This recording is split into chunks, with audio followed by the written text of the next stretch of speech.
Guys, বরমশা এসেছে মানে এখন প্রত্যেক দিন বাজার। তো চলো আজকে কি কি বাজার করেছি তোমাদের সঙ্গে শেয়ার করি। এই যে আজকে বেশিরভাগটাই হচ্ছে সবজি বাজার। এখানে নিয়ে এসছে একটা গাজর, এটা হবে কালকের জন্য। কালকে একটু ফ্রাইড রাইস পনির করার ইচ্ছা আছে, যেহেতু কালকে শনিবার, তো নিরামিষ আয়োজন। আর এখানে একটু বিনস, একটু কাঁচা লঙ্কা, এগুলো সব কালকে যেহেতু একটু ফ্রাইড রাইস করবো। আর আজকের জন্য নিয়ে আসা হয়েছে পটল। আমার বরের ফেভারিট সবজি হচ্ছে পটল, তো আজকে হবে পটল দিয়ে আলু দিয়ে মাছের ঝোল। আর এখানে একটু পুঁই শাক এনেছি, পুঁই শাক দিয়ে কুমড়ো দিয়ে হবে ঘ্যাট মাছের মাথা দিয়ে। আর এখানে একটা বেগুন, একটা ক্যাপসিকাম, বেগুন ভাজা হবে আর ক্যাপসিকামটা তো কালকের জন্য। এটা এই দিকের খাতায় চলে গেল।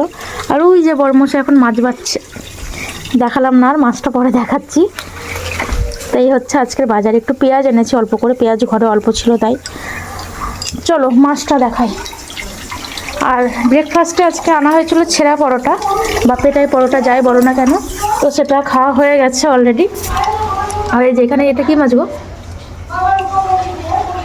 হ্যাঁ, এটা সিলভার কাপ মাছ।